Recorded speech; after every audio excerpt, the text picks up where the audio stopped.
One of the biggest struggles with new woodworkers is figuring out what to do to make their shops the best possible workspace. And so what I thought I would do is put together a compilation of the 5 best upgrades I've ever made to my workshop.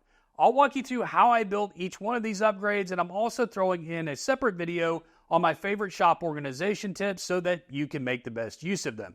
Now, I'll have plans available for all of these projects if you'd like that kind of help, and I've also got a Patreon community where I can go into a little bit more detail and answer questions one-on-one that maybe weren't answered in the videos. So, let me get out of the way, and I'll show you these upgrades.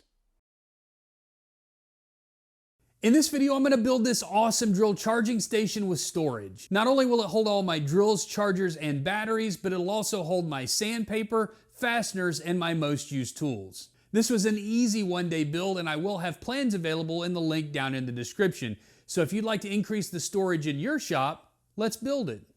Last year I built this miter saw station, and I left this last section of wall bare because at the time I hadn't put a lot of thought into how I wanted to use it. All I knew is I didn't want to build more cabinets just to take up the space. Since then I've decided that what I really want is a sort of grab-and-go organizer that gathers all my most used items and puts them at my fingertips. And I also want to store and charge my growing collection of drills and drivers. I'd like to stick to the clean and simple look that I gave my miter saw station, but these items are so heavily used that they need to be visible and easy to get to and not behind doors. And because I won't be adding doors and drawers, I'm going to keep the material usage to a minimum. This whole thing will be made from 1 sheet of 3/4 inch ply and about a half a sheet of 1/2 inch ply. After cutting said ply into large chunks, I head to the table saw to cut out the basic parts for the case. I'll get the vertical sides and dividers, as well as a top, bottom, and horizontal divider. I always make the first cut slightly too wide so that I can go back and cut the ragged factory edge off these parts for a crisp, clean look. And after that, I can cut everything to final length as well as cut some shelves. Then I can move on to cutting the joinery. Primary joinery on this project will be pocket screws, and my pocket cutting machine is maybe a little bit different than what you're used to seeing. It uses routers instead of drill bits to cut the pockets, which makes for a much cleaner pocket and shallower angle of entry, which helps a lot with your pieces not moving on you when you join them together. If you have access to a Craig jig, that'll work for this as well. The next thing I want to do is add some shelf pinholes. I want the option to adjust these shelves up and down depending on what tools I decide to store in it over time.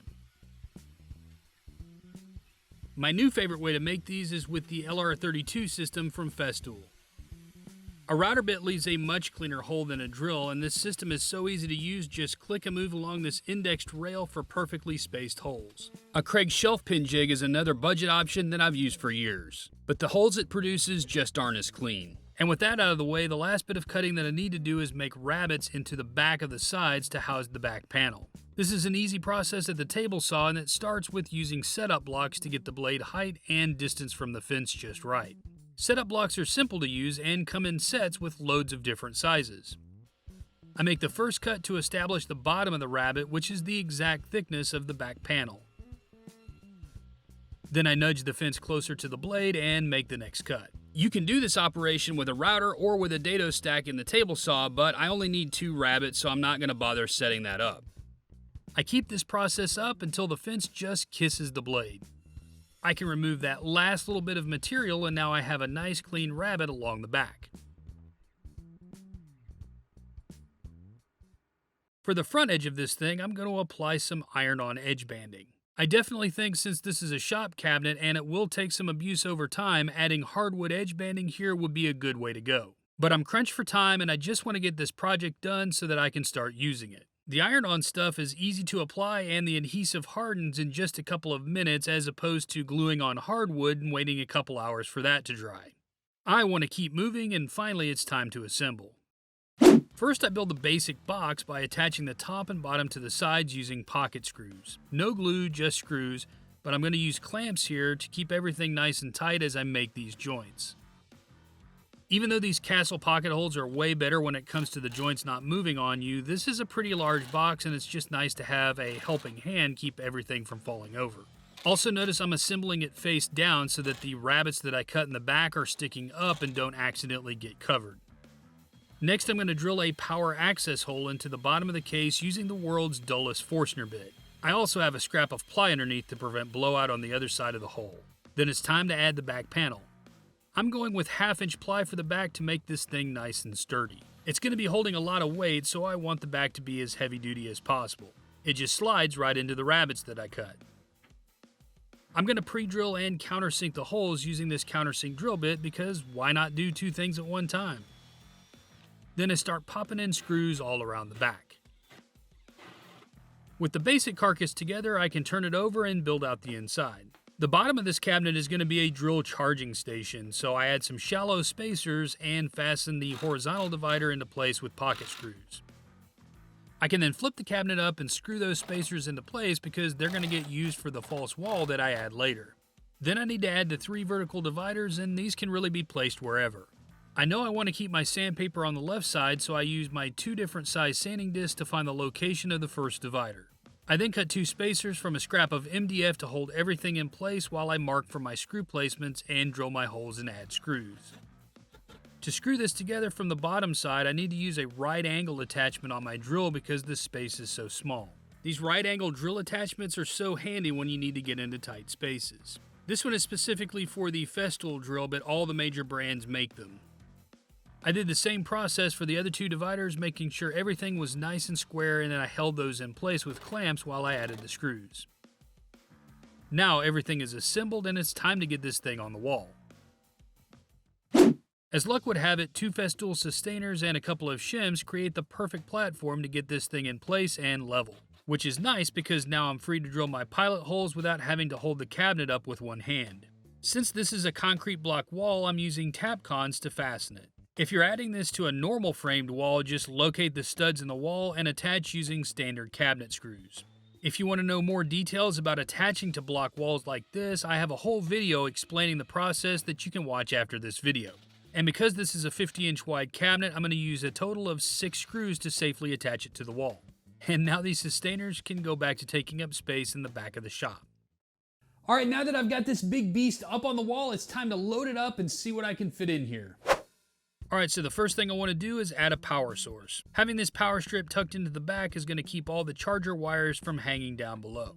And I have a lot of chargers. Over the last decade, I've ended up with multiple tool brands and different voltage batteries, and this is going to keep everything corralled together in one place very well. All right, guys, so this is a real-time build, and I did notice one small thing as I was loading this up, which is this bottom shelf has a little bit of give in the middle, and I think over time that might be problematic and cause a little bit of sag, especially if I hang drills off of the bottom of this station, which is what I'm planning on doing right now. So to fix that, I'm going to take a scrap of plywood and create a vertical divider. I'll install it right here and attach it with pocket screws. This is going to give it the added strength that it needs, as well as create a nice divider between where the chargers are and where I plan to keep the batteries. I also need to move this spacer to the other side of the new divider. Then I'm going to cut a strip of 1/2-inch ply, and this is going to make a nice false wall to hide all the wires in the power strip. I left a 1-inch gap at the bottom for all the wires to fit underneath. This gives the charging station a super clean look, and the batteries are easy to add to the chargers without the wires getting in the way. So in this corner is where I'm going to keep all of my batteries. Now, I definitely have a small pile of batteries now, but this can definitely grow as I add more tools and more brands. So I want to make sure that I give myself plenty of room to organize them by brand and by size. Then I can pop my shelves into place. To do this, I'm using these plastic shelf clips because they hold the shelf in place, which I thought was important since I don't want to accidentally drag the shelf out when I pick up a tool. Next, I can add all my sanding discs. This space is going to hold all my 5 and 6-inch sanding discs, which is super nice. And these other cubbies can hold my most used tools. This is where having the adjustable shelves is nice because I can make the most out of the space. And next I'm going to figure out how to add my drills. So my old drill charging station was great for me at the time that I built it. I had a relatively small number of drills and chargers. But today my collection has just grown too big and I can't keep everything in that one small cabinet. Another issue I have with it is it requires the drills to stand up on their own, meaning you have to have the batteries installed. And even today, I don't have that many batteries that I can keep one in every drill all the time. I've got some on the chargers and some with other tools. Even still, take this 12-volt design with the smaller battery. I mean, I can get it to stand up on its own, but really it's very top heavy and it needs to be hung up. To get started, I need to fasten strips of plywood into these little T-shapes. A couple screws will hold them together. I'm careful to pre-drill the plywood, otherwise the screws might split the ply in half. You can make as many or as few of these as you need. I need a bunch, and these are all upside down. Hold on, I'll turn these around and show you how they're supposed to go. Well, never mind, you get the idea. I'm going to attach all these T's to a single strip of plywood so that everything is one solid unit, which is going to make it way easier to install. Using super glue here makes a nice temporary bond, just enough to hold them in place while I test the fit with a drill so I know how much gap to place between each one. I just repeat the same process over and over with each drill that I want to store until I get to the end. I'm trying not to make the fit too tight so that I can put different drills in different spots and don't have to remember the exact order they go in. Then I can turn the whole thing over and countersink some pilot holes down each side. And I can secure everything with screws. Next, I'm going to add some pilot holes to the top for installation. And then I can cut off the little remainder of the strip to make it flush with the side. Installing it now is super easy. I just eyeball where I want it to be and screw it into place. The only thing left to do now is load it up. Yeah, I know, I've got a drill hoarding problem, but at least they all look pretty now. So I still have space to add more stuff, but it took me a minute or 3 to realize what I should add. Ah, got it. Fasteners. So I hopped onto the old Amazon and found these organizer bins. I like these bins a lot. They're twice the size of my old red bins, and they're clear so I can see how much is in there.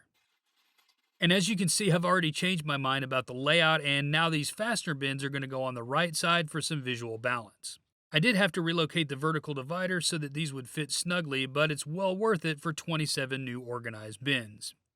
Labels are included with these, but since my bins are so high up on the wall, I decided to add my own labels to the front. I'd say that just about does it. Drill charging, sandpaper, fasteners, and tools.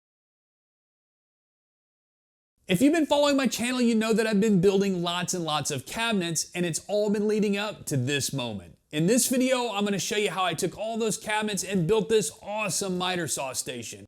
And I'm going to show you several key organization features that I built into mine that I think you guys are really going to love. Now I have full build videos and plans available for how I did the upper and lower cabinets, and now I'm going to show you how I brought it all together. And I'm even going to show you how I nearly ruined the whole thing. Now let's get started.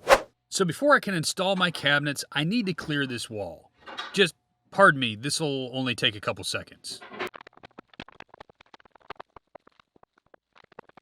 I'm going to relocate all this lumber to a different part of my shop that's going to make more sense for my workflow. Okay, now on to the cabinets. To install my base cabinets, I'm using shims. Because my shop floors aren't too far out of level, I thought adding leveling feet was just going to be overkill, and besides that fact, I want to add base trim to the bottom of these cabinets when I'm done, so leveling feet would be inaccessible anyways. I tap on the shims, continuously checking it for level, and once that's done, I can screw it to the wall. Now since this wall is cinder block, I'm using Tapcon masonry screws instead of traditional cabinet screws. I have a very short video on how to attach cabinetry to this kind of wall, so if that's your situation, you can go ahead and check out that video next. I'll leave a link in the description. After the cabinet is secured, I trim the excess off the shim so I can add my baseboards later. Okay, for the countertop, I decided to go with 3/4 inch plywood, and that starts by splitting a sheet of plywood in half lengthwise. I'm going to double this up to make an 1.5 inch thick counter. Because this is going to be a miter saw station, I'm going to have an 8-foot section of counter to the left of the saw and a 4-foot section on the right. Offsetting the placement of the miter saw like this is going to allow me to cut full 8-foot, 10-foot, or even 12-foot pieces of lumber and have plenty of support. Okay, with all my plywood cut up, I can go ahead and get this centipede out of the way and start building my counters. I'm going to make the counters by sandwiching 2 pieces of plywood together. To do this, I'm using this special drill bit that both drills the pilot hole and adds a countersink so that the screws sit below the surface of the plywood. It's nice when I get to do 2 jobs at once. Then I go back and add screws to all those holes. I'm not adding any glue, just screws. I'm worried about the water and the glue warping the plywood, and I'm really not sure how much value the glue actually adds in this case. And then I get to do the same thing with the 8-foot section of the counter. You'll also notice I'm adding reference lines here, which mark the area in the middle of the counter where I do not want to add any screws. I'm going to be adding a dado for T-track later, and I don't want to plow my router bit into an unfortunately placed screw by accident. And once that's done, I can go ahead and trim the edges square and flush. Because these are shop cabinets, I wanted to go ahead and add some hard maple edge banding to the countertops. This counter is going to see a lot of use and abuse over time, and I want to use something that's going to be able to stand up to that. Plus, the maple edge banding is going to match the maple that I use in the doors and drawer fronts. I begin by gluing the ends on first. The end pieces are flush with the sides. I'm not going to bother with mitered corners. I'm using tape and brad nails to hold these in place while the glue dries. Now for the long edges, I'm going to go ahead and clamp those because I don't want brad nail holes on the front edge of my cabinet. Now after the glue dries, I can go ahead and flush up the edges to the countertop using my trim router. I really have a love-hate relationship with this process because it's so easy to do, but it also makes a huge mess. And once that's done, I can trim the ends flush with my track saw. After that, everything gets a sanding to 180 grit so it's nice and smooth, and then I use some wood cleaner to collect any fine dust still left behind. Now I'm not going to add any finish to my countertop, so I'm just going to go ahead and install them. I went ahead and checked to make sure everything was still level, and I found it was almost perfectly level, so I went ahead and added a shim between the countertop and the cabinet to get it just perfect. After that, I go ahead and attach the countertop to the base cabinets with screws. And one interesting part here, I had to drill access holes through the drawer dividers to be able to get my screws driven in. Next, I need to figure out the height to install my saw platform, and to do this, I use my square. I can then attach some cleats to the sides of the cabinets using screws and a level. Now one tip here is to install the cleats just a hair below the distance that you measured with your square. That way, if you need to make micro adjustments to the height, you have some room to do that. I'll show you how I do that process later. But before I make and install the platform, I need to make grooves in the countertops to add some T-track. I'm using a long strip of plywood as a guide for my router, which I attach with two-sided tape. Then I can run my router against the guide and make the cut. But it's right here at the end that I make the mistake of all mistakes.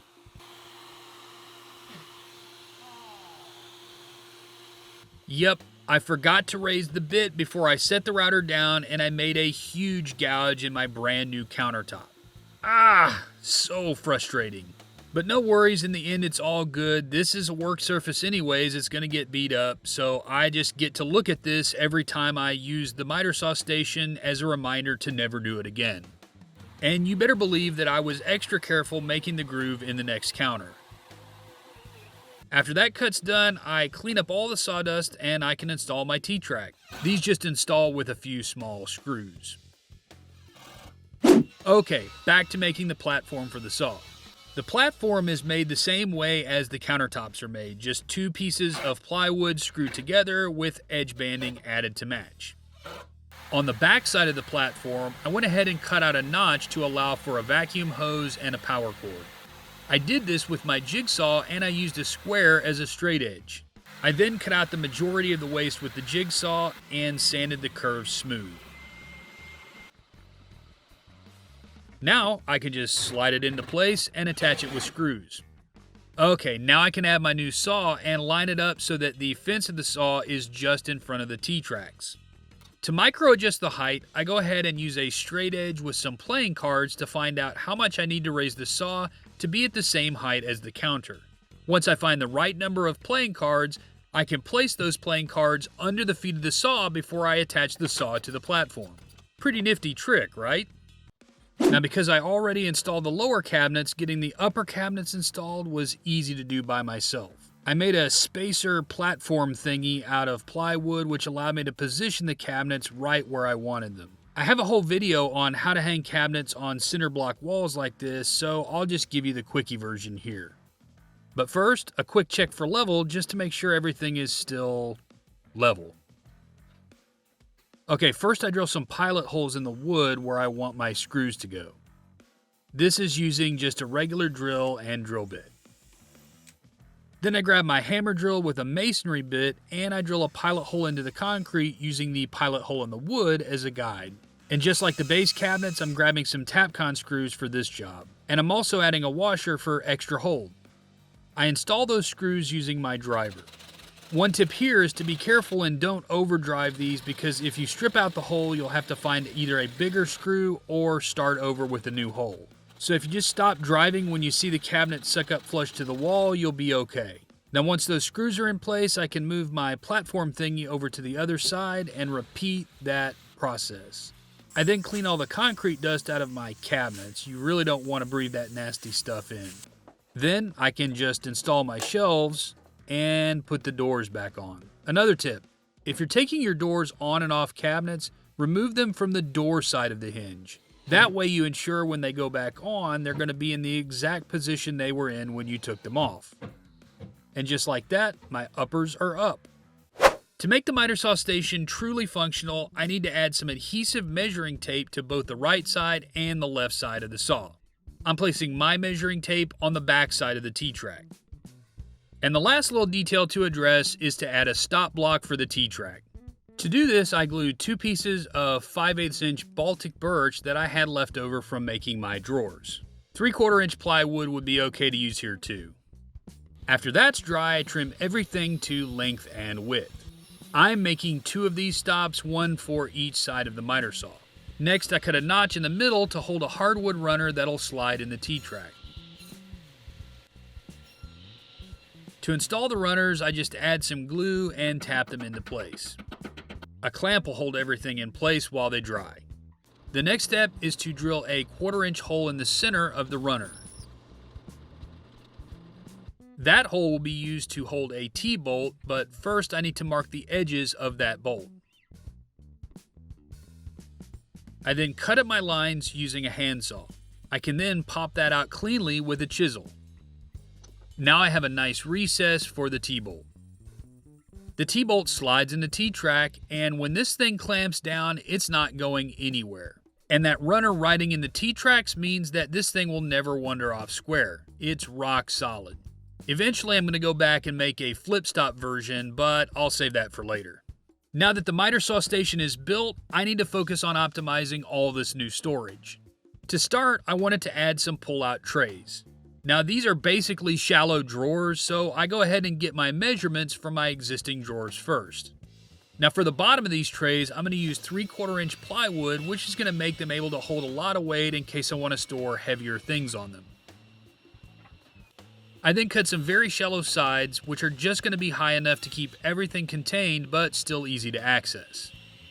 My crosscut sled is the perfect tool for making these repeated cuts accurately. Now the sides are just glued on, and then I went ahead and added screws for extra strength. Now these screws on the side are going to be hidden by the drawer slides, and I don't have to waste any clamps while I wait for the glue to dry. I can then use those clamps to go ahead and add the front and back of the tray. I won't be adding screws here because those would be visible. Now using 1/4 inch strips of plywood as spacers, I go ahead and install the drawer slides and then slide the lower tray into place. Now I want to make sure that I have enough room to add a full gallon of glue to the bottom tray, so I use a gallon of glue to measure how high I need to place my next tray. I then cut a scrap of plywood to that exact height and use that as a spacer to place the upper set of drawer slides. And with the top tray installed, I go ahead and double check my work to make sure that the glue bottle still fits and is easy to access. You can see, I was serious about loading these up with weight. This cabinet is going to hold all my glue and epoxy. And then the top, I'll keep my tape and applicators. And now I want to show you my dirty little secret. This is my current fastener drawer. This is like level 0 organization. Okay, maybe level 1. At least everything's in the same drawer, right? To fix my fastener disaster, I'm using these small snack containers. These are cheap and they're stackable. I just add some labels to let me know what's inside, and now everything is nice and tidy, and this makes it super easy to take the fastener of choice right to my project and then return it when I'm done. Another thing I want in my new cabinets is a place to organize all my saw blades. I have my ripping blades, my crosscut blades, my combo blades, and my dado stack. To make this organizer, I lay out 4 blades on a piece of plywood to figure out the spacing I need. I then drill 4 holes at those locations and add 5/8 inch dowels to each hole. One important step here is to sand each dowel, which slightly reduces the diameter so that your saw blades slide on and off easily without getting stuck. And adding a little paste wax here never hurts. I then add a pair of drawer slides to the backside using a scrap of plywood as a spacer. Next, I add 2-sided tape to the back of the drawer slides. I can then attach the organizer to a second sheet of plywood. The tape is going to hold the slides right in place while I screw them in. This way, the 2 sides of the drawer slides will always match up perfectly. I can then screw the stationary piece of the plywood into the side of the cabinet and then add my organizer easy peasy. Then I can begin loading it up with every blade I own. I did go back and add a handle at the end to make it easier to pull it in and out. And for the bottom of the cabinets, I added some 1/2-inch baseboard to clean up the look. I just used brad nails to fasten the baseboards to the cabinets. Whew, well, that was a lot of work, but it's all done, and I absolutely love this miter saw station. This is by far the biggest investment I've ever made in my shop organization, and I hope that I've inspired you to do the same thing in yours. In this video, I'm going to show you how I took my old drill press and upgraded it 5 different ways. I'm going to start by building a new stand with tons of storage and organization, a new table with a neat hidden feature that I think you guys are really going to like, and I'm also going to add dust collection. Oh yeah, and there's one other upgrade that I'll save as a surprise for later. Now, I've got a lot to build, so let's get going. All right, for upgrade number 1, I'm going to make a proper stand for my drill press. So to do that, I'm going to get out my centipede work holder to help me break down some plywood. This is my favorite way to break down plywood because I can cut it at a comfortable height and I have access to all sides, making it easy to cut with my track saw. I'm going to make this stand all out of 3/4 inch plywood except for a little bit of 1/4 inch that I'll use for the drawer bottoms. All I'm doing here is cutting this plywood into manageable chunks for the parts I need. I prefer to cut my parts to final dimensions over at the table saw, so that's where I'm going to head next. The first cut I make is to get rid of the rough factory edge. I want nice crisp edges on all my parts. Then I can cut my 2 side panels as well as the back and bottom panels. I'm also going to cut all my drawer fronts out of one piece of plywood to achieve a continuous grain pattern across the front of the stand. I then go ahead and cut all my drawer parts. I'm making 4 drawers in total. And after making the remaining cuts to get the stretchers and the drawer accessory parts, I have everything I need to start joinery.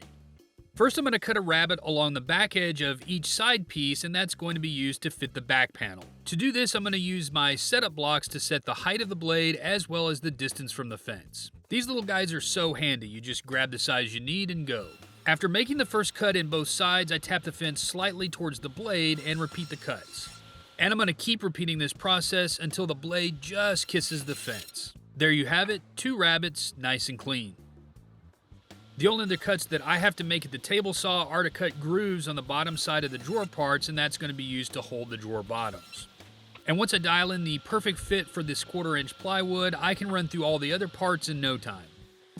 To assemble the drawers, I'm going to be using pocket screws, so after cutting my pockets with my handy pocket hole station, I can move on to getting these guys assembled. Assembling these is really easy. I line up all my parts in the right orientation with the front and back sitting in between the 2 sides. Notice here how the grooves are all facing up and the back of the drawer sits below the grooves. That's the key to making this so easy. After I clamp up the sides, making sure that everything is flush, I go ahead and pop my screws in. I then remove the clamps and check for square. Finally, I can slide the bottom panel into the grooves from the back side, and this is why I cut that back panel short. This is way easier than assembling the sides around the bottom all at once. All I have to do is pop a few brad nails in to keep the bottom panel from sliding out, and I'm done.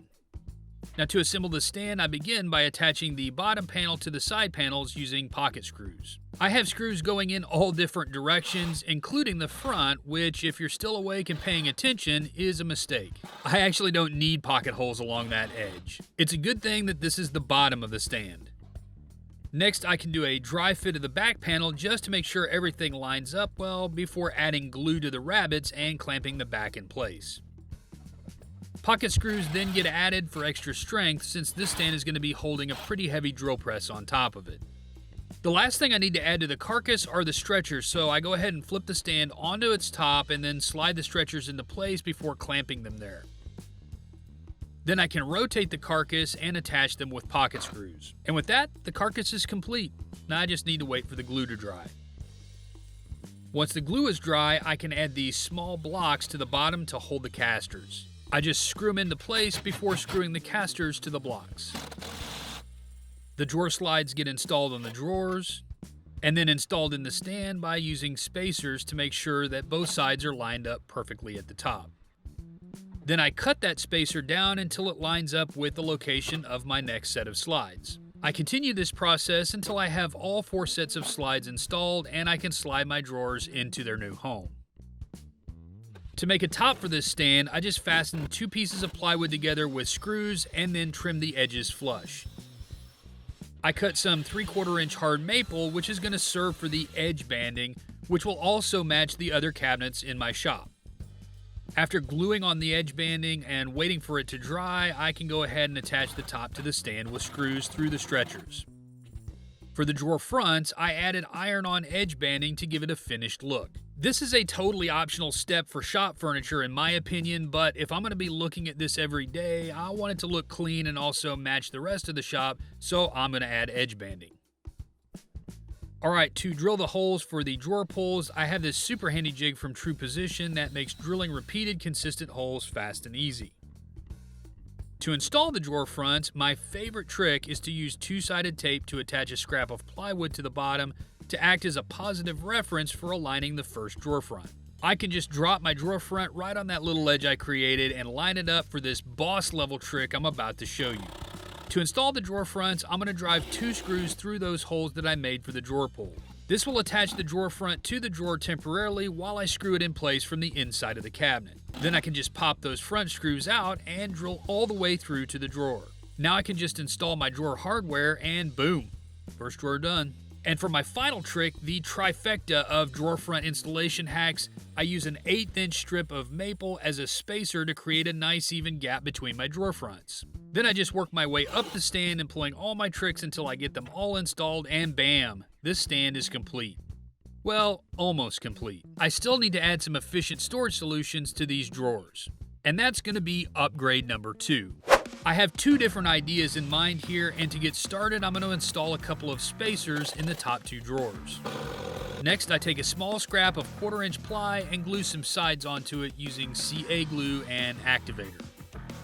The idea here is to make a quick and easy sliding tool tray to hold many of my loose drill bits.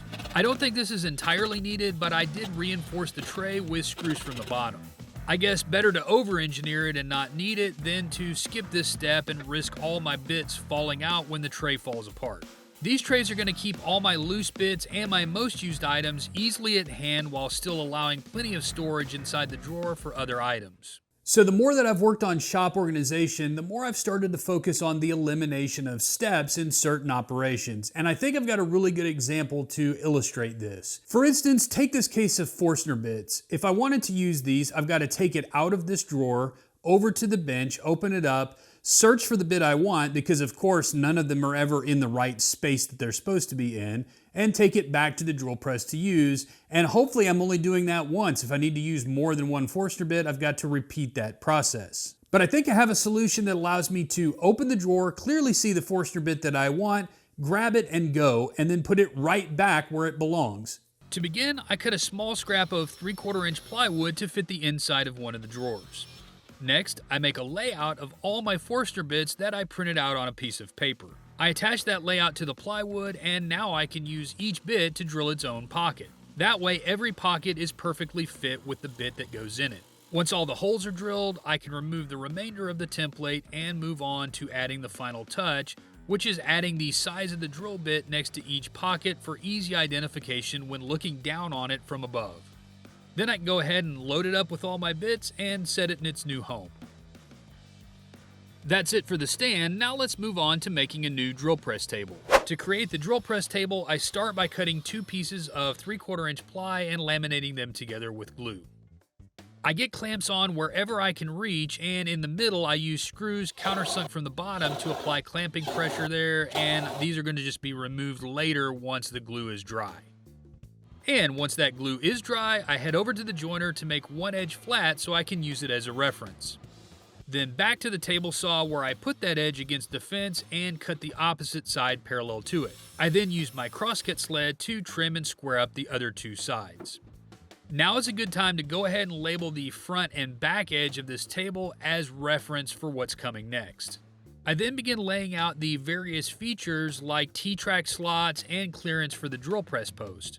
I want to know where these are located because I'm going to add room for magnets all along the back edge to catch any stray bits that might wander off the edge of the table. After marking the locations with a center punch, I use a Forstner bit to drill a series of 1/8 inch deep pockets. And the magnets I'm using are going to be held in place with CA glue. Now that all the magnets are in place, I'm going to go ahead and add a layer of black Formica to the top. And to do this, I'm using contact cement. If you've never used Formica before, it's a really tough surface and it's going to take a lot of wear and tear over time, not to mention adding a really sweet look to this table. And if you're wondering, you can buy 4x8 sheets of Formica at your local flooring store or anywhere that sells countertop supplies. Sometimes you can even get lucky and find sheets of this stuff at your big box home store. After pressing the Formica onto the plywood, the bond is more or less permanent. I can then use my trim router to flush up the Formica to the table. How awesome does that look? Okay, next I need to cut some dados in the top and bottom to accept some T-track. Since my T-track is going to be the same distance from both edges of the table, I can make a cut, then flip my workpiece around and make the second cut. Then I just nudge the fence away from the blade and make my next cut. Repeating this process allows me to sneak up on the cut so that the T-track fits perfectly with no slop. I then repeated this whole process over on the bottom side of the table, and you'll see why I'm doing that soon. Next, I'm going to cut a notch out of the back of the table to accommodate the pillar of the drill press. This will allow for a little extra depth if I need to reposition the table to drill a hole in a hard-to-reach place.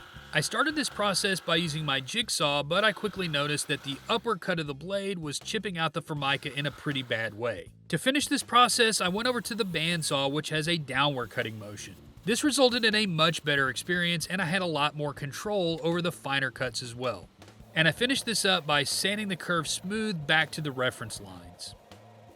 Next, I trimmed off a small bit of the front corners with my track saw. I like this feature because it removes any sharp corners that you might bump into, and this area of the table really isn't necessary for supporting your workpiece. After that, I need to cut my T-track to length, so I mark my cut lines and trim it all at the miter saw. If you didn't know, it's perfectly fine to cut aluminum with woodworking tools. With a self-centering bit, I drill the pilot holes and screw the track into place. Alright, now for the fun part. I need to create a recess here to install a sacrificial plate. To do that, I cut a circle from a scrap of plywood and attached it with 2-sided tape. I'm going to start by hogging out the majority of the material with a Forstner bit.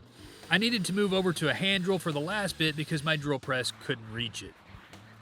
To finish it off, I'm going to use a flush trim bit in the router, which is going to leave a flat bottom and a smooth wall. I then go back to the drill press to make a through hole.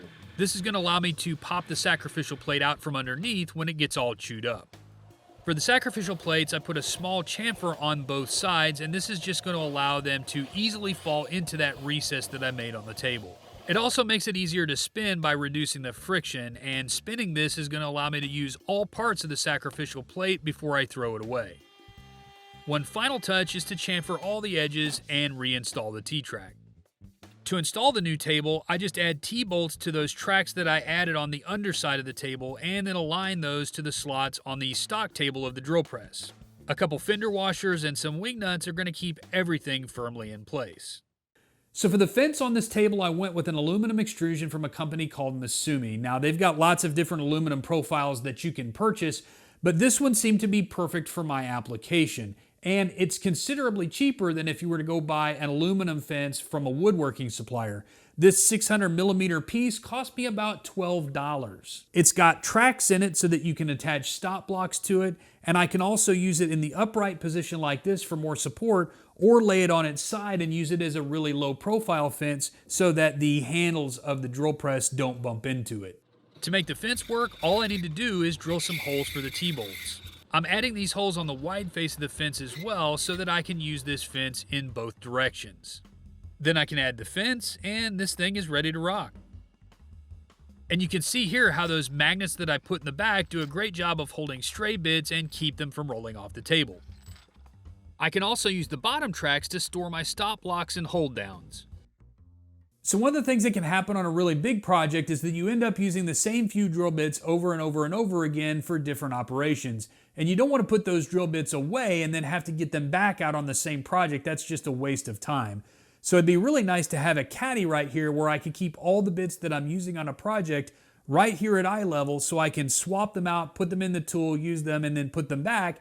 And then when my project's over, I can take everything and put it back where it belongs. Should be a big time saver. To start making the tool caddy, I draw some reference lines on a scrap of 3/4 inch plywood.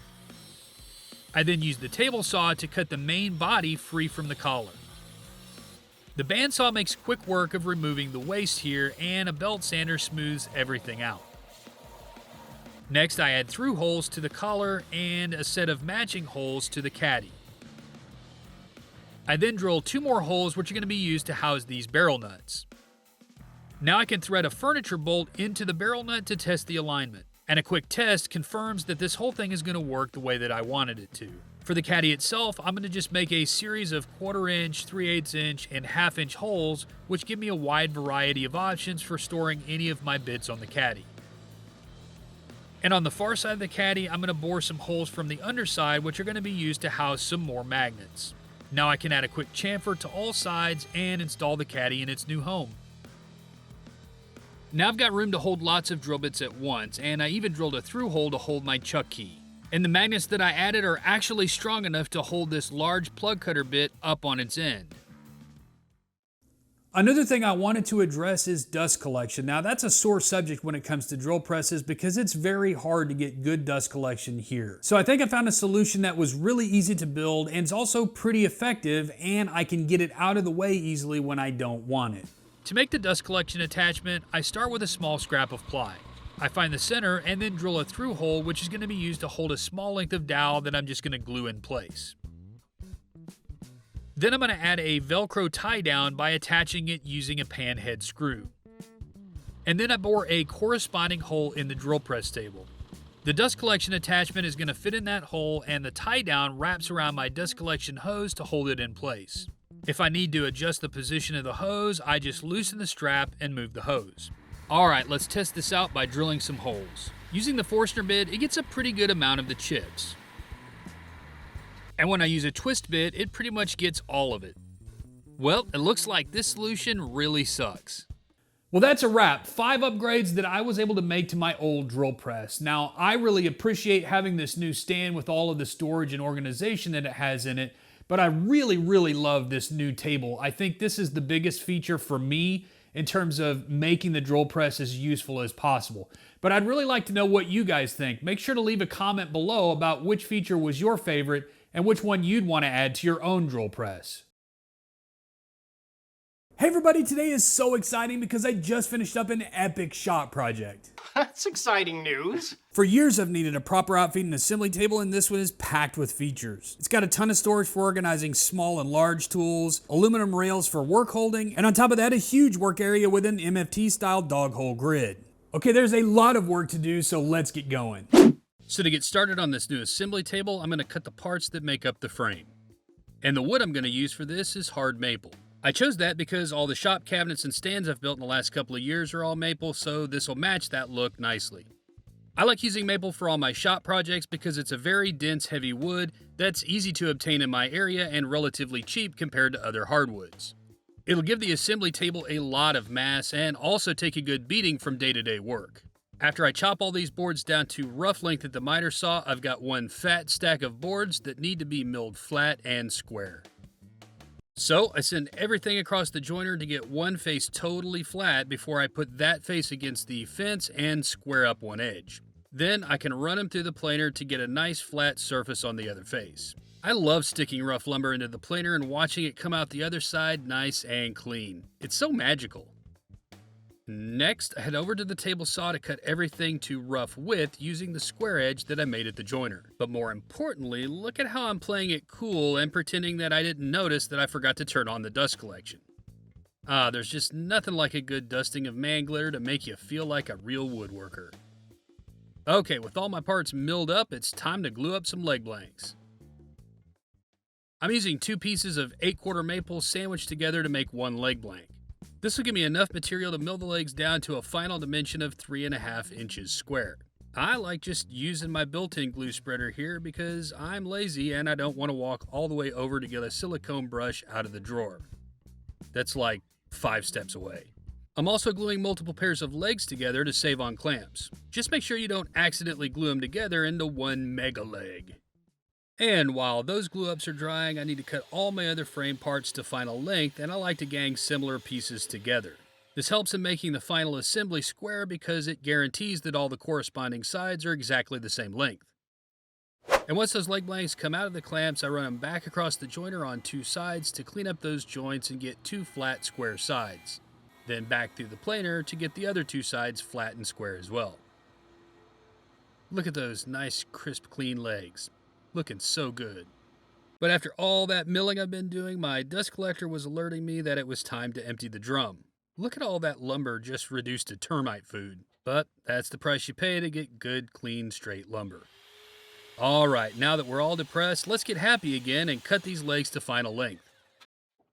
Look at those beautiful legs. Doesn't that make you feel better? Next up, joinery. And here's a tip for any time you need to cut joinery in table legs. Once you've decided the orientation that you want for your legs, group them together and draw a diamond on top of the legs. This is a great way to remember which face of your legs are going to get joinery cut in them because all you have to do is look for which face the line touches. Once I marked out all my joints on the legs, it was time to put this in easy mode and use my domino to cut all the mortises.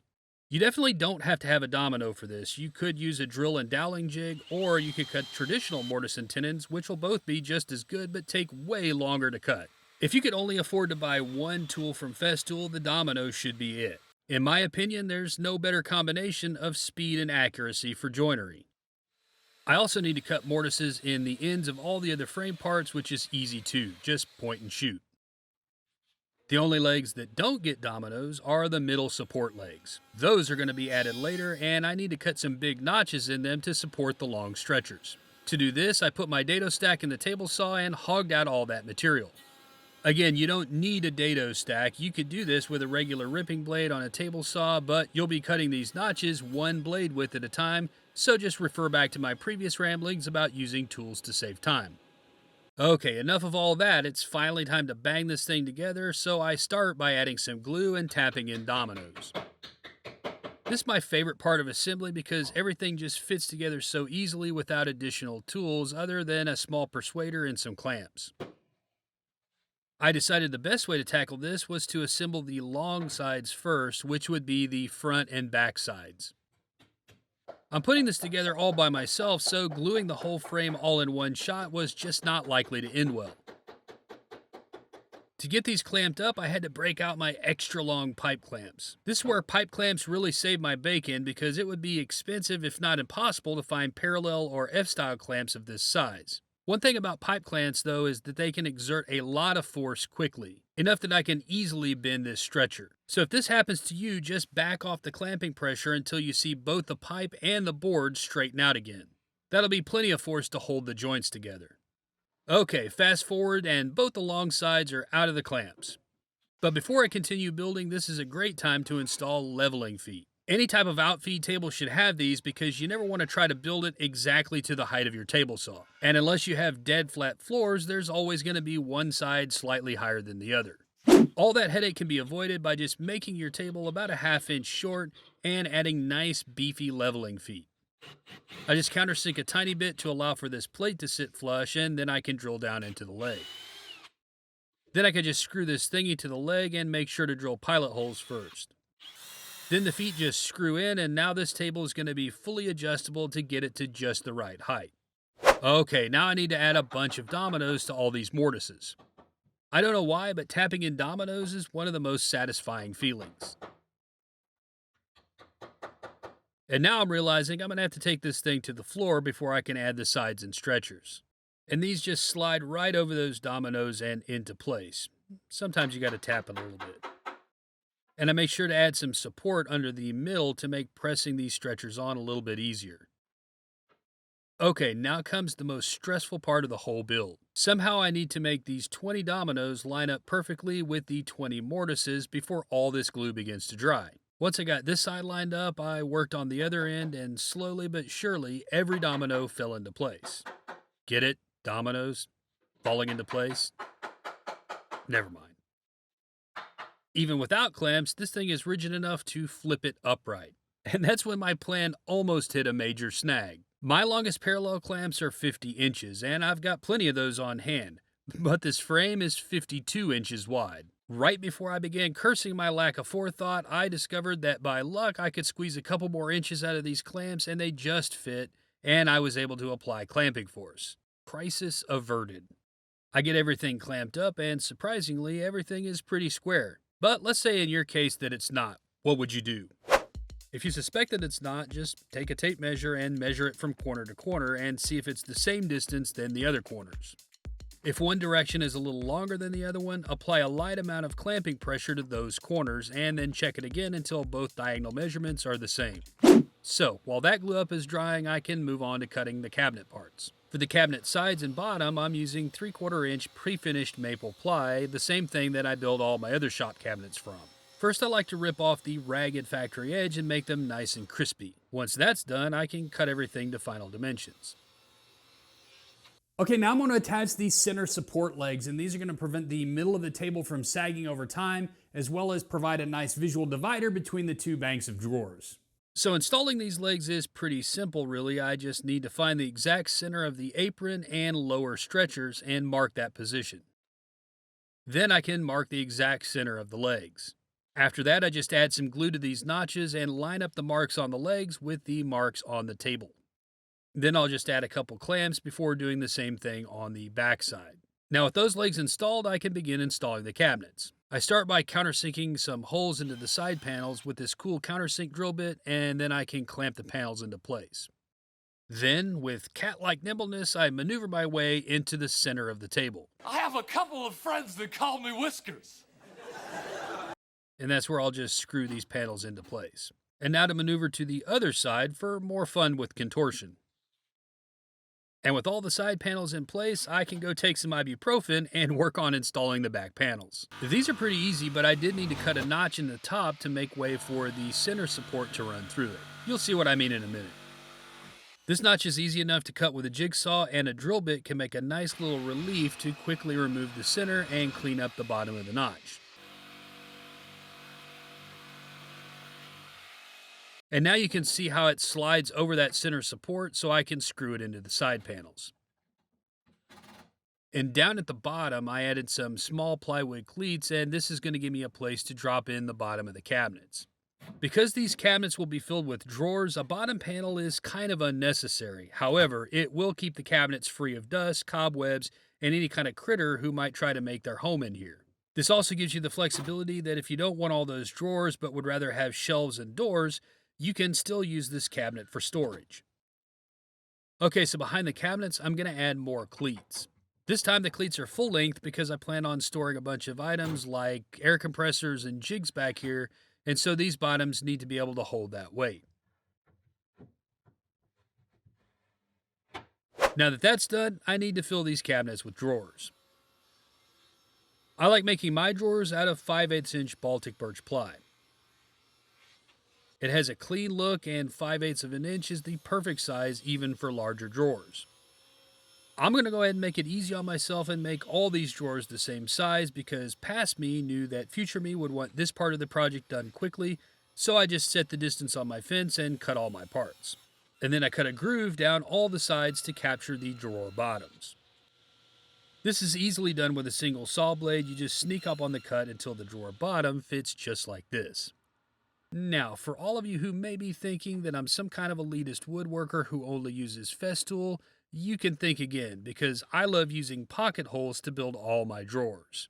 I think this is the perfect application for them. Quick to do, and all the pockets are hidden. Even my solid maple kitchen drawers have pocket hole construction. And for drawer assembly, I adhere to the KISS model. Just keep it simple. With my parts aligned like this, they fold up and I can align the joints and make sure they're nice and square before I add a pair of clamps. I pop in my pocket screws, and I find glue to be optional here. If you did add glue to these, just make sure to tape off the inside of those joints so that the glue squeeze out is easy to remove. And then I can just slide the bottom in from the back side and tap it into the groove in the front of the drawer.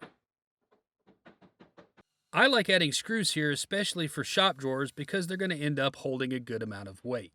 And I just repeat that process 5 more times and all my drawers are done. Now to install these, I'm using undermount drawer slides. You can save some money for sure and use side mount slides, but I already had a ton of these undermounts on hand from all my cabinet projects.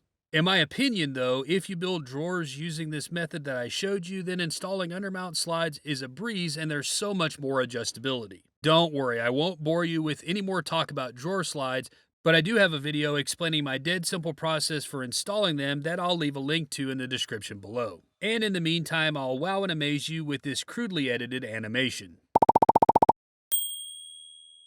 So wouldn't you know it, I decided that I didn't need all this dead space on the backside of the table and that I could squeeze in one more bank of drawers if I planned my cuts correctly with my remaining plywood. I quickly cut some new parts and assembled the cabinet outside of the table using screws for the bottom as well as the back. And now if I made all my measurements accurately, this thing should just drop straight in from the top.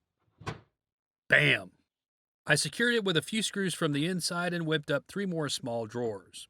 So for the drawer fronts, I'm making them all out of pre-finished maple ply. The only additional step is adding edge banding for a clean look.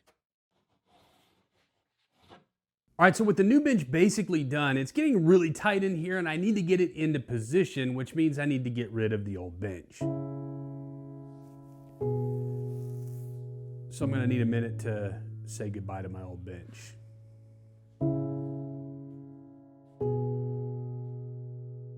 Who am I kidding? Let's get it out of here. Okay, so I'm not going to make you watch me tear this old bench apart, but I did have one tip that I wanted to share, and that's before you discard any cabinetry or shop furniture, make sure to salvage as much usable hardware as possible. Things like drawer pulls, hinges, and slides, because those things are all expensive and easily reused in future shop projects. Okay, with the new assembly table in its place, I have a lot more breathing room and I can go ahead and add the finishing touches to the base cabinet, starting with the drawer fronts. Since these cabinets are inset, I can add spacers to the bottom rail and position the drawer front where I want it, and then fasten it to the cabinet using the holes that I made for the pull. Then I can just fasten the drawer from the back side before removing those 2 screws and drilling the holes completely through. Then I can just install my drawer pull and then do that same process 2 more times. So one thing that my old table had that this new one won't have is a vise. And so that means I need to come up with a new solution for vertical work holding, and I think I may have found it with this aluminum extrusion. The only problem is how to access the slots with these legs in the way. So my first thought was to create a wooden spacer that was thick enough to extend the slots beyond the face of the legs, and the rail's going to fasten to the spacer with these drop-in T-bolts.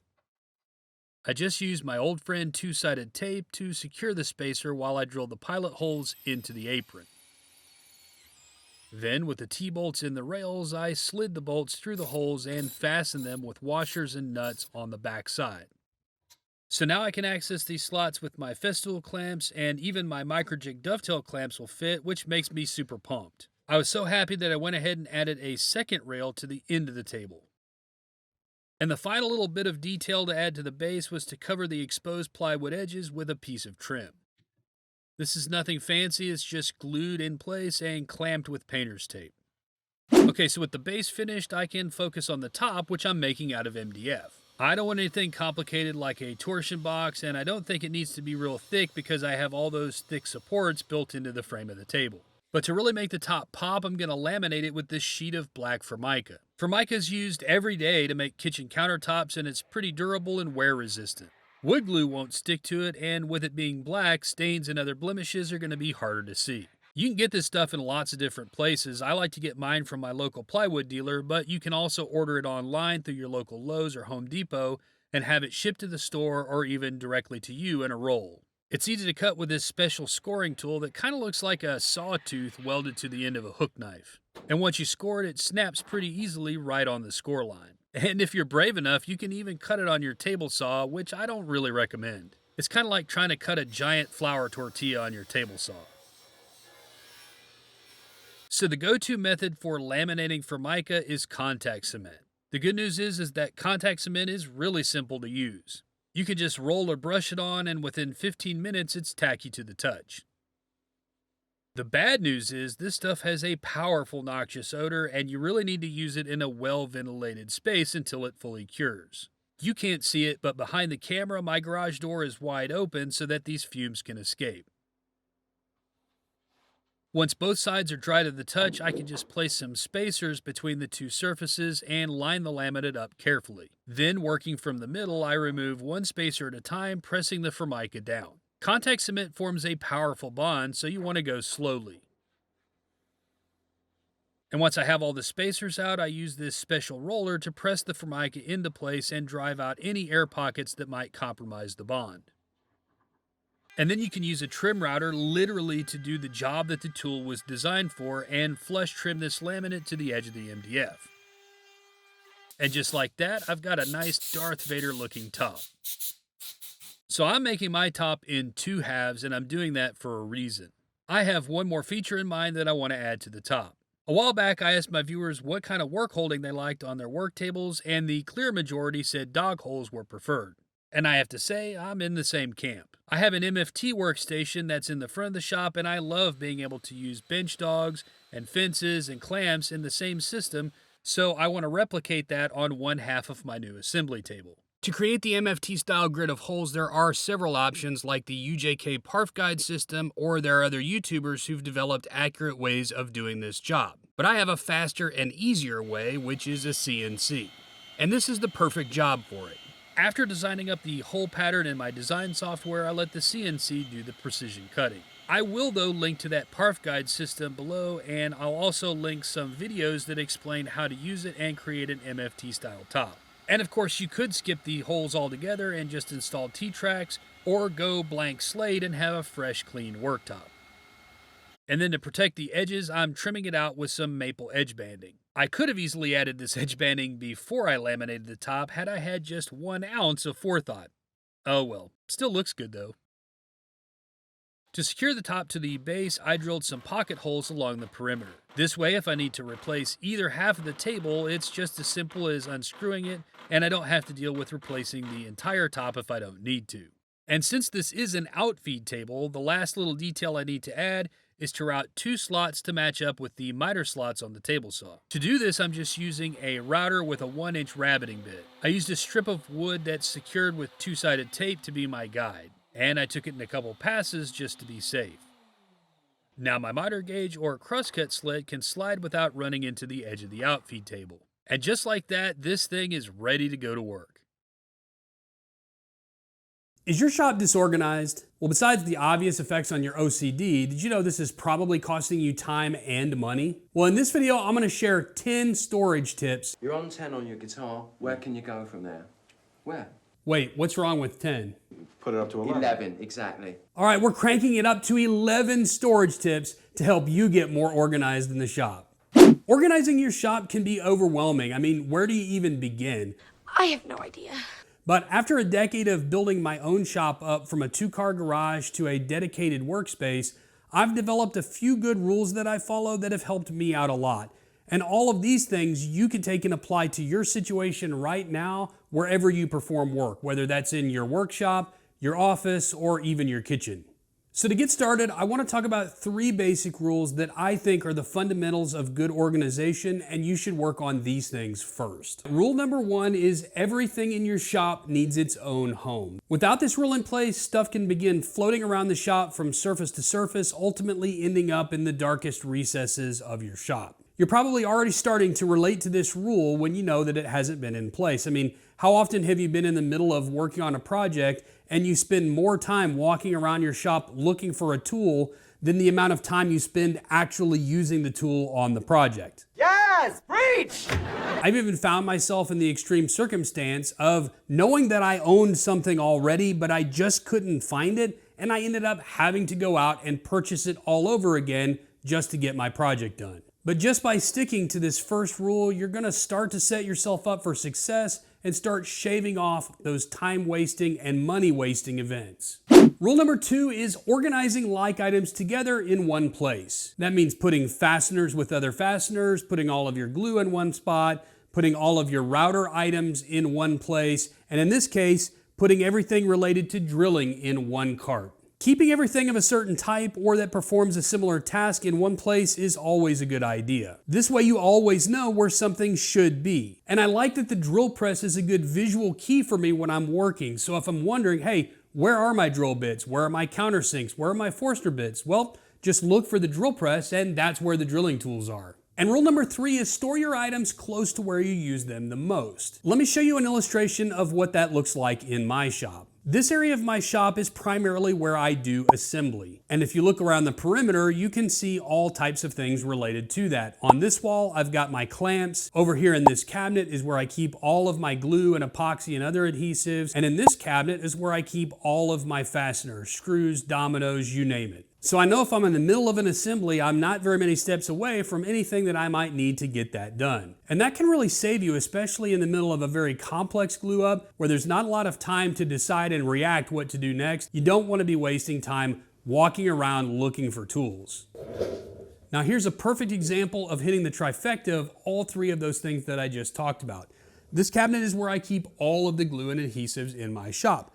They only live in this cabinet. So if I come looking for glue and it's not in this cabinet, I know I'm out of it and I need to go get more. And this cabinet exists only 4 or 5 steps away from where I do the vast majority of the assembly in my shop. All right, my next tip is to keep items that you use the most often easiest to access. Now for me, that means keeping items on countertops or in the upper drawers of cabinets.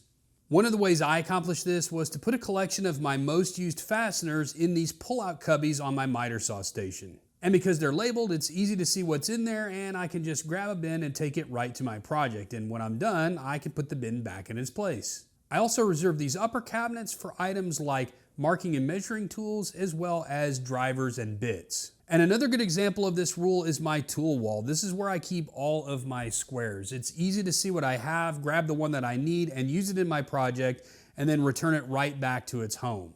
And the next tip on the list is the opposite of the last one, which is to keep lesser used items in bottom drawers and in the back of cabinets. And one bonus tip that I recommend is using pull-out trays. Now this is gonna make things way easier to access in the bottom of these cabinets, and you're not gonna shove something to the back of the cabinet and forget that it exists. All right, so in my shop, I like to keep things looking clean and tidy, which makes this next tip one of my personal favorites, and that is to label what you can't see. So if you're abiding by rule number 2 and keeping all like items in one place, well then this tip is gonna be super easy to execute. All you gotta do is get you one of these and start labeling. So the good part about keeping all your tools in cabinets is that you don't see them. The bad part about keeping all your tools in cabinets is that you don't, well, see them. That's where labeling is crucial. Just like you don't want to go searching all over your cluttered shop for that one tool you need right now, you also don't want to open every door and drawer to find out what's behind it.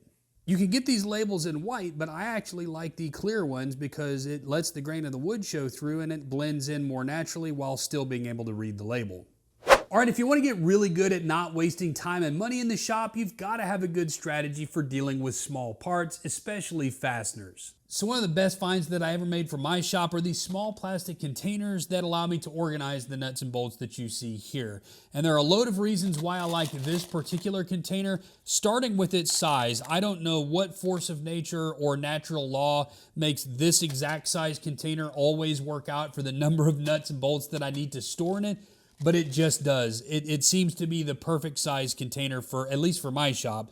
And I like it because it's clear on top so you can see what's inside it and you know what you have, especially how many you have left. So if you know you need to reorder some, that's easy to tell. You can also label it, so if you need to get more specific with the size that's in here, you can do that. It's a highly portable container, so you can take it right to your project, use what you need, and return it right back to the drawer where it goes. And I think most importantly, it's stackable. That's so huge. And that means I can take full advantage of the amount of storage space that I have in this drawer and really maximize the number of items that I can keep in this one place. I'll go ahead and leave a link in the description below if you want to check these out. I got them off Amazon. They're not expensive at all. And man, for bang for the buck in organizing your shop, this one's a pretty heavy hitter. One of the things I despise the most is wasted space under tools, and that's what this next tip is all about. This MFT table will always take up the same footprint in my shop, but the problem is I'm only using this much of that footprint, and everything below it is completely dead wasted space. And here's an example of what I think is the right way to do it. So when I bought this router table, this was all just an open metal frame. I'm sure you've seen that. That's the way I think every router table comes. But I took the time to build storage into the bottom of it to really maximize the footprint. And it turns out that I was able to create enough storage that I can keep every single bit of router kit that I own in one place. So every router accessory, and every router bit all stored inside this one cabinet. Now it still takes up the same footprint in my shop that it always did, but I'm utilizing all that space below it, and that is a beautiful thing. And aside from utilizing all that dead space underneath your tools, another great way to maximize organization in the shop is to utilize the shop walls. And for me, that means lots of upper cabinets where I like to store items that I use all the time and keep them close at hand. But it doesn't have to stop there. Back in my old 2-car garage shop, I built this storage loft above my shop to keep loads of items that I would normally store in my garage up and out of the way. And as you're looking for storage solutions, don't forget to look all the way up. If you have a shop that has access to the floor joists, this is a great place to store rarely used items like spare clamps and pipes. And maybe the best way to effectively store and organize tools is to get creative and make your own custom storage solutions that fit your shop. You can get creative by modifying standard cabinets like this example where I made this saw blade organizer that slides out of the side of this cabinet. It's super low profile and stores a ton of different blades without utilizing much space. But sometimes a completely custom solution is needed. And one good example of that is my clamp rack. Now I built this custom clamp rack to store a ton of clamps neatly and in one place, really utilizing my wall space. Another great example is this drill charging station. Now it does one job. It stores my drills and drivers along with their batteries and chargers. It's compact on the wall at eye level so I can see what I have, and everything is in one place. And a side benefit to building all this custom storage for your shop is it's a great opportunity for you to practice your woodworking skills while improving your shop at the same time. All right, I said I'm taking this thing up to 11, and we're going to talk about one more shop organization tip, and that is developing a good strategy for dealing with lumber, scraps, and offcuts. Now, if you've been a woodworker for any amount of time, you understand that scraps and offcuts from previous projects can lay around, pile up, and start to get out of control. And so it's really important that we develop some rules around how to manage those things so that they don't take over our shops. Most woodworkers are going to want to utilize some kind of racking system for their lumber. This is going to keep it off the ground and also make it really easy to see what you have on hand. The next thing I suggest is some type of cart or organizer for larger offcuts. I like my offcut cart because I can easily thumb through what I have on hand and shop for what I want to use. And you should always have a good plan for storing the small scraps. Now, these are the ones that can really clutter things up and get in the way. And so I like using a stacking bin system. It allows me to keep things organized by color and species type. And these bins are pretty big, so I kind of have a rule for myself that says, hey, if it doesn't fit in the bin, I probably don't need it and I'm not going to use it anytime soon. Another great rule of thumb to go by is if the piece isn't big enough to put in a cutting board, you probably don't need it.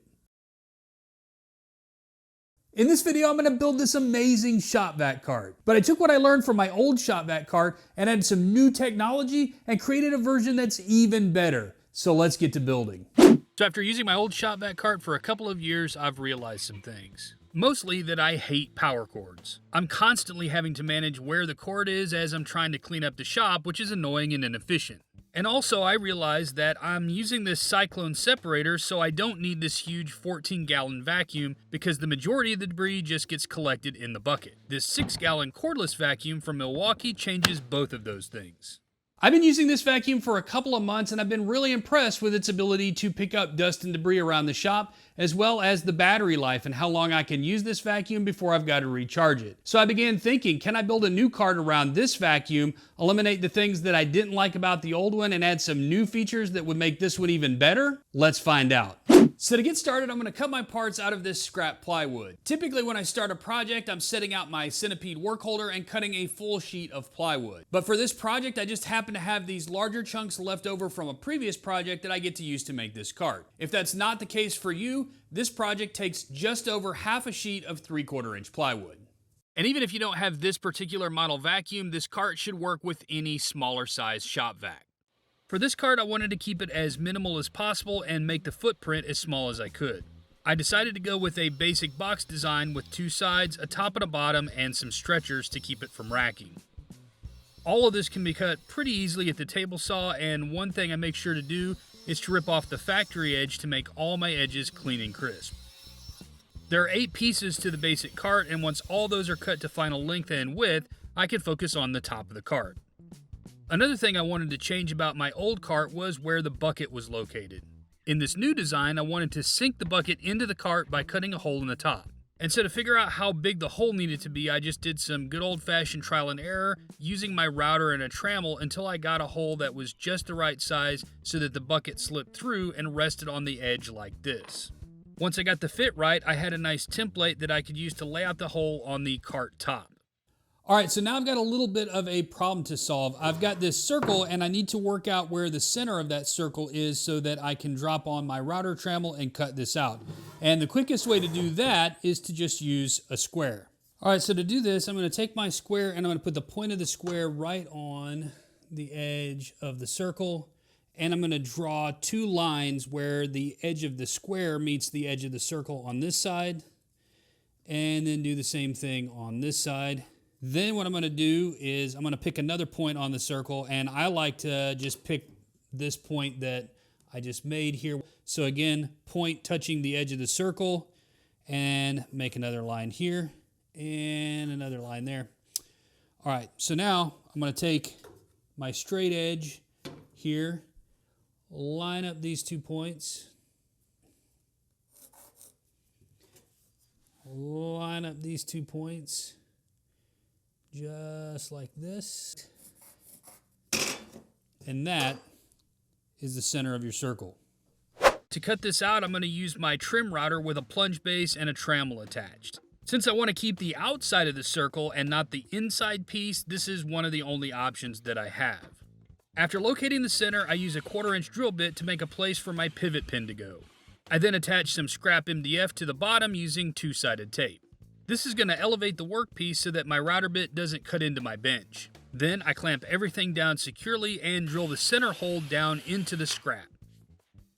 And then I can just tap in my pivot pin, which is just a 1/4 inch steel pin. Then I just drop the trammel onto the pivot pin at the hole location that lines up the bit with the inside of the circle that I drew. Once I'm happy with the path of the bit, I get to cutting. I'm plunging down about a 1/4 inch at a time so that 3 passes will cut completely through.